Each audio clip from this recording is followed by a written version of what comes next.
Mesdames et messieurs les auditeurs de l'IHEDN, mesdames et messieurs, chers camarades, chers amis.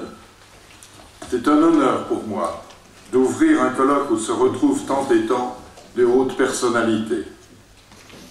Je voudrais remercier particulièrement le général de corps d'armée, Bernard de Courrèges-Dustou, directeur de l'IHEDN, qui, retenu en dernière minute, aurait aimé participer à cette rencontre internationale et qui met à notre disposition ce remarquable amphithéâtre, rappelant aux auditeurs de l'IHEDN le temps de leurs études. Pour ceux de nos amis qui ne connaîtraient pas l'IHEDN, précisons que cet institut a été fondé en 1936, il y aura bientôt 80 ans, sous le nom de Collège des hautes études de défense nationale, avant de prendre son titre actuel en 1948. Il a pour vocation de former aux questions de défense, dans toutes ses dimensions, les responsables civils et militaires du pays, cadres du public et du privé, responsables politiques et religieux, journalistes, syndicalistes, responsables d'ONG. C'est un lieu privilégié d'échange, d'écoute et d'approfondissement. Le sujet de ce colloque aujourd'hui est passionnant, car c'est de l'Égypte à la fois plurimillénaire et de l'Égypte d'aujourd'hui dont nous allons parler. Je salue particulièrement nos amis égyptiens nombreux ce soir, et très particulièrement ceux et celles qui nous viennent directement d'Égypte. J'adresse un mot de grande gratitude au docteur Albert Tagneau, président de l'association Fondation France-Égypte, et à Yves Charvin, directeur à Safran, auditeur de la 46e session de l'IHEDN, avec qui nous avons préparé cette soirée, que nous voulons, à l'instar des colloques de cet institut, un lieu de dialogue ouvert, constructif et participatif. Pour nous, auditeurs de la 28e session, c'est en quelque sorte un retour aux sources. Lors de notre session, nous avons été au Caire, étudier avec les autorités politiques et militaires de l'époque le rôle que l'Égypte ambitionnait de jouer dans les années 1970-1980. Presque 40 ans se sont écoulés. Une révolution majeure a eu lieu, les ambitions de l'Égypte se sont renouvelées, approfondies et élargies. Son rayonnement dans le monde s'est confirmé.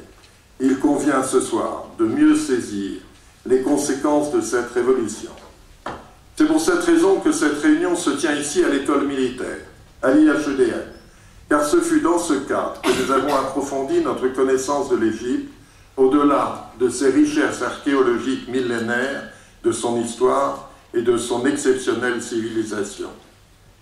Plus récemment, en mars 2012, nous avions poursuivi ces réflexions ici même, en organisant une table ronde fort appréciée, sous un titre, il est vrai, volontairement provocateur.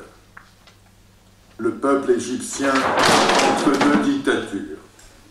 Vous ne le remarquez pas à l'oreille, le titre était quand même assorti d'un point d'interrogation. Ce fut une soirée passionnante et instructive à de nombreux égards. De temps immémoriaux, la France et l'Égypte ont développé des relations de confiance, de considération et d'estime mutuelle, même si l'histoire a gardé souvenir de quelques épisodes tragiques. Ces liens, toujours chaleureux, se sont-ils affirmés? Que penser de cette déclaration du 14 mai 2015 d'Ibrahim Malad, Premier ministre du gouvernement égyptien lors de son déplacement à Paris du 9 au 13 mai, accompagné de 5 de ses ministres, l'énergie, transport, infrastructure. Je le cite. « Entre nous, il y a une sorte de passion. Les Français estiment la civilisation égyptienne et aiment l'Égypte. Les Égyptiens, de leur côté, considèrent la France comme un pays phare en matière de liberté, de droits de l'homme et de culture. Il y a entre nos deux pays une admiration réciproque. Mais il est vrai, si beaucoup de Français partagent ce sentiment, ils n'ont pas une connaissance intime de la dernière révolution et des nouvelles orientations politiques de l'Égypte. Ils n'ont pas encore pris la totale ampleur de cette page de l'histoire de l'Égypte. Et pourtant, nous avons en mémoire les propos patriarche copte, le pape Shenouda III, déclarait à la télévision américaine le 25 janvier 2012. La révolution doit être considérée comme l'un des événements majeurs de l'histoire de l'Égypte. Elle est une révolution pacifique et elle a lancé des principes auxquels nous croyons tous. Nous souhaitons qu'elle continue à être pacifique et qu'elle réalise ses objectifs de sorte que l'Égypte retrouve sa place centrale dans le Moyen-Orient. La nouvelle constitution sera-t-elle promesse d'ouverture et de reconnaissance de la liberté de conscience et de culte? Sera-t-elle un exemple au Moyen-Orient, suivi par d'autres, et offrant ainsi aux minorités politiques et religieuses un espace d'expression, de reconnaissance et d'autonomie? En ouvrant ce colloque, permettez-moi une anecdote. Aujourd'hui même, la marine égyptienne est en fête. Elle vient de prendre le commandement, au large du port de Lorient, en Bretagne, d'une des plus modernes frégates du monde, une FREMM, frégate multimission. Le 5 août prochain, cette frégate ouvrira solennellement le second canal de Suez en présence des présidents El-Sisi et Hollande. Son nom, chers amis, va être dévoilé aujourd'hui. Elle s'appellera Daya Misr. Vive l'Égypte!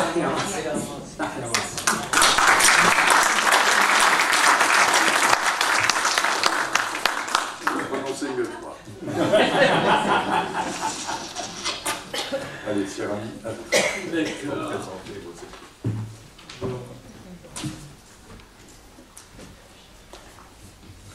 Bonsoir à vous tous, je suis certainement très ému et très honoré d'avoir tout particulièrement des personnalités qui sont très touchantes d'abord et qui sont des personnalités qui ont joué un rôle dans l'histoire de l'Égypte. Monsieur Boutros Ghali, sa famille a joué le rôle dans l'histoire de toute l'Égypte. Lui, personnellement, son Excellence Boutros Ghali, joue un rôle et a joué un rôle dans le présent de l'Égypte et certainement dans l'avenir de l'Égypte. Nous avons en Égypte, au Caire, à Gizeh, 3 pyramides. Les pyramides de Gizeh. Et vous avez devant vous aussi 3 pyramides. Son Excellence Boutros Ghali, Son Excellence Dr Ali Salman et Monsieur Mounir Rabour. Ce sont 3 personnalités, 3 pyramides pour nous, pour les Égyptiens.